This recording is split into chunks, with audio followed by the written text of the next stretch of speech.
bonus challenges added weekly. Like, I'm also not going to talk about that. You guys can see.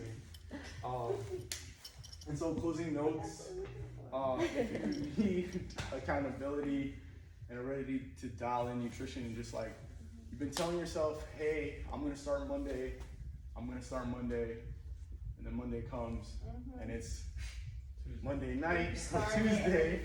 Yep. And you're just like, you know what, I told myself Monday, it didn't happen, we'll start next Monday. Well, here's your chance.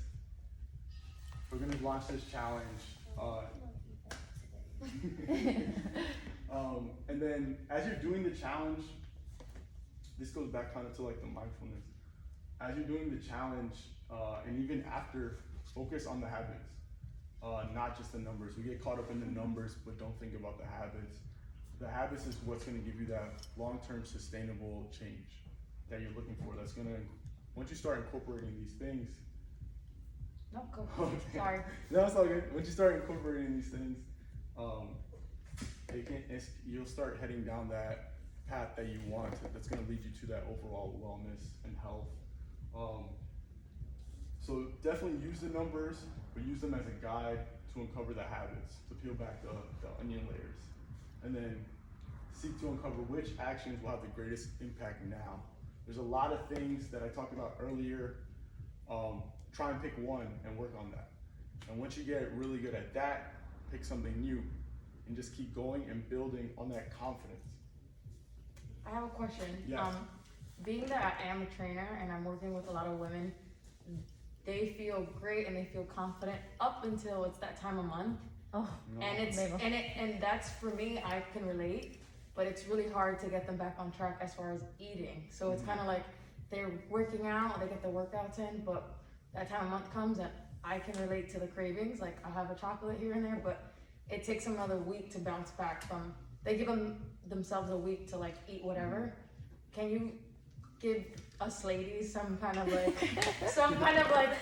that time of month friendly snacks that, you know what I mean? That we don't feel terrible about eating? Right. So it's not, I would say it's not my scope of practice.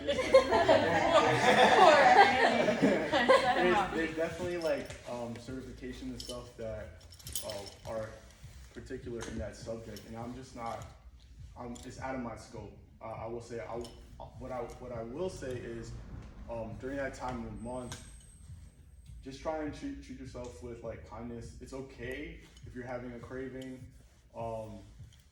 It's okay because in the grand scheme of things, like if you look at this, You go back to consistency. yeah. So 80% consistency over 100% consistency. That doesn't make sense, right? Mathematician would probably look at me and be like, what's wrong with that? But what I mean by this is, if you're locked in, like we talked about the fad diets earlier, if you decide to do something at 100%, we live a really like stressful and busy life. Some people can do it. Kudos to them. But if you're deciding to do something at 100%, 2 months goes by, there's potential to burn out.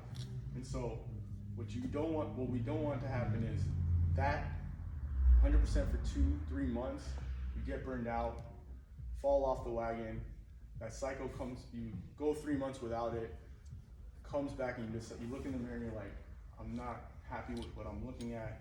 Let me start this up again, 100% back in. And you just keep going through this same cycle of feeling guilty, not liking what you're looking at, busting your butt, and then going back to that. And that's what you want to break. So if you do something at 80% consistency and allow yourself to fall a little bit, but not completely, 80% over a year, in the grand scheme of things, it's gonna work out a lot better than 100% for 2-3 months. And so this whole thing it's for the rest of your life. It's your life.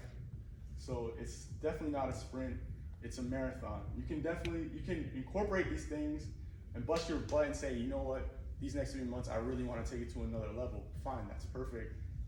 But in the grand scheme of things, overall, just slowly chip away at it. You don't gotta get mad at yourself for falling off a little bit. It's okay at the end of the day. Talk to yourself like you would talk to one of your friends. for some reason, whatever it is, we're our own worst critic. But if one of your friends called you and say, hey, I'm having a really hard time, what would you tell them? It's gonna be okay. Have the chocolate. Exactly. You've been busting Eat your the butt. chocolate, girl. It's okay. So, that's what I leave you guys with. That's like presentation. Woo! So I know a couple of people here had some questions about the actual Kickstart itself. So if you wanted to give maybe a couple of examples about the point system. Oh, yeah. You don't have to give everything, just like maybe 1 or 2 examples, and then Absolutely. if you have questions, they can ask them. So the point system, Gabe and I came up with, it's gonna really be focusing on those habits. So first things first, if we're gonna be focusing on like protein, you'll get a point for reaching your protein marker for the day. And then after that week, we build on that habit and incorporate something new. So maybe it's 2 servings of vegetables with your lunch and dinner. And then after that week, we incorporate another thing, and so on and so forth for the 4 weeks. And then also, as I said, we'll be throwing in like some daily challenges that are outside of the point tracker, just to give you some extra points. So maybe something like, I'll give you guys like a food journal, and so for the next like 3 days, I want you to record how you're feeling while you're eating that food. Or something like, maybe I want you to walk for 10 minutes out of the day. Just go for a walk or something like that. Just get some steps in. So some weekly little challenges like that. Sounds good to me. Anybody have Any other questions? Additional questions? No? All right, man. Thank you guys. Thank you for your time.